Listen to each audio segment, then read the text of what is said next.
Hello and welcome to another video from Sustenance and Covered, all the YouTube channel you need to not only survive the current apocalypse, but actually enjoy it.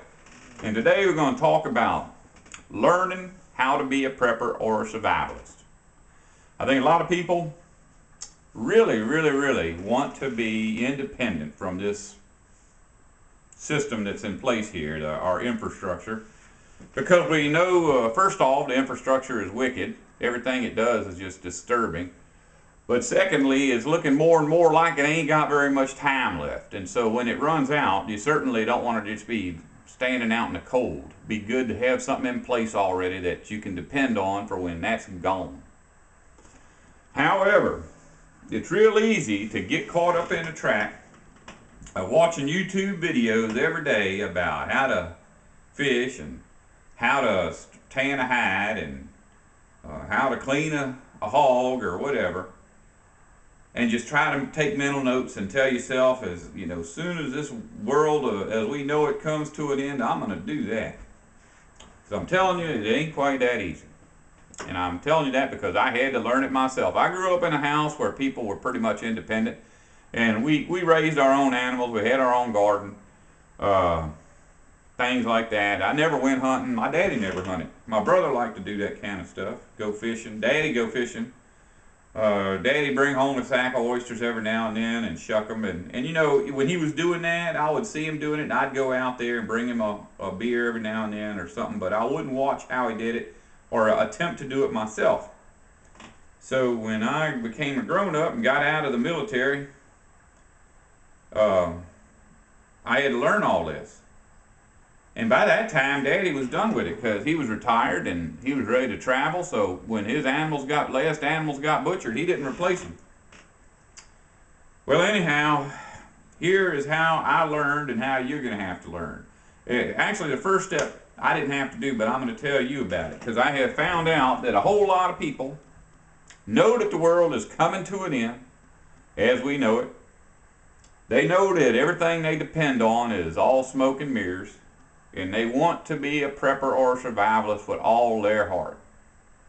But these people do not even have a bite of food in the house. The refrigerator is just there to keep their beverages cool. I've got a cousin that tells me there is nothing in their house to eat. And every single meal they go to a restaurant because where they live there's just every kind of restaurant around there. So they go out to eat every day. I'm guessing that she ain't the only one. So the first thing you need to do, if you're sitting there looking at videos about being a prepper, you need to learn how to cook. Just, I mean, it's a good, boy, it'd be nice. I mean, if I had the ability to go out and eat every day, I might would do it because I really, I like going to one of them Chinese buffets. Love it. Love it.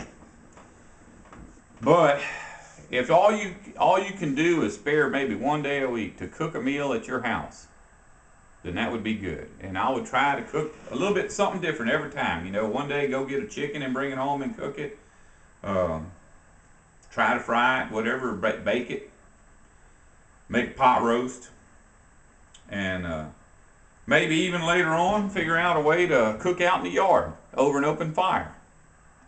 And that would be a good start towards your goal of one day being an actual survivalist. I don't think that's a small step. That's a good step for somebody that don't normally cook. And TV dinners don't count. I wouldn't even mess with that. However, there's going to come a point where you have to acquire your meat yourself.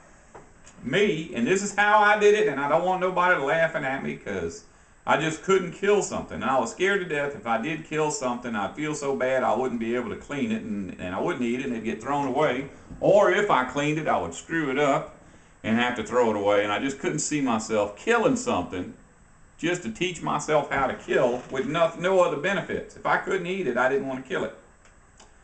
So one day, and I thought about it for a long time, probably around like 1986, 87. I was coming home and there was seemed like it was first thing was either a fox or it was one of those otters, a river otter. Because I remember doing both of those because they were so weird. I had never seen one up close and I thought it'd be neat to have that hanging on my wall. But I got out and looked at them, both those things. They were only about maybe a month apart. And it looked like it was in pretty good shape, you know. It didn't have bones sticking out of it or anything like that. It looked like it had just fell over dead, you know. It got hit by a car in such a way that it didn't tear it all to pieces. So I brought it home, whatever it was, and I cut the skin off of it.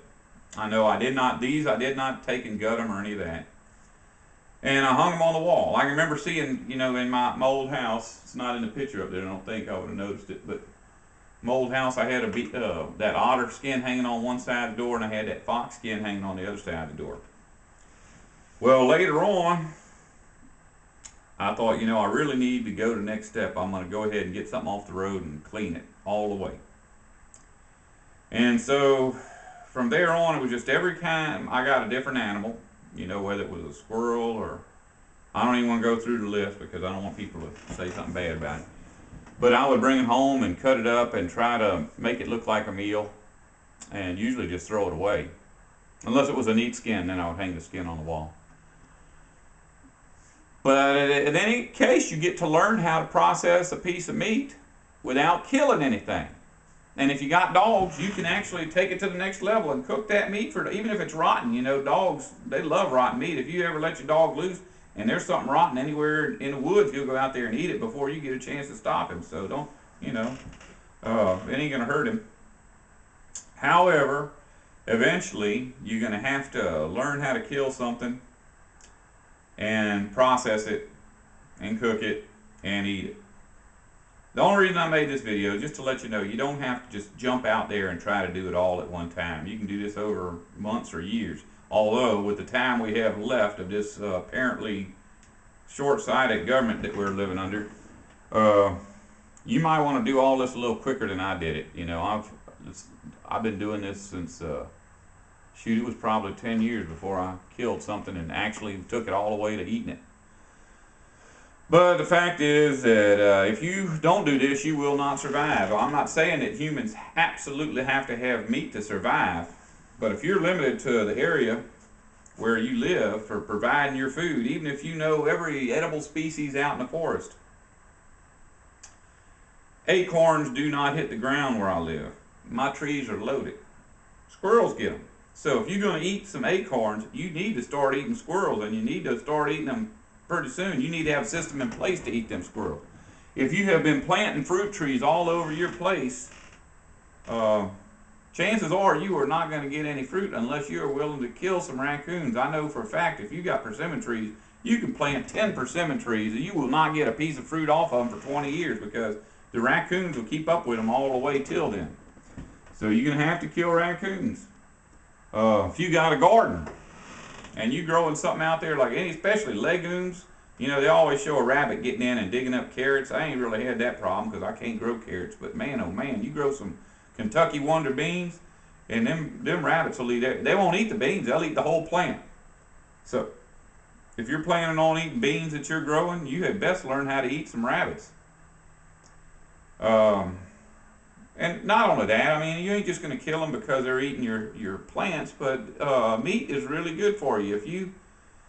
It's not, personally, I think that humans are supposed to be vegetarians, but back in the day, before the Europeans got here, this whole North America was a forest, and a forest is thousands of years in the making.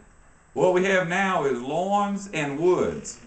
Lawns being anything that you cut the grass on every week, and the woods being anything that you have not cut grass on for 30 years. That's all it is. A woods is just a lawn that ain't maintained.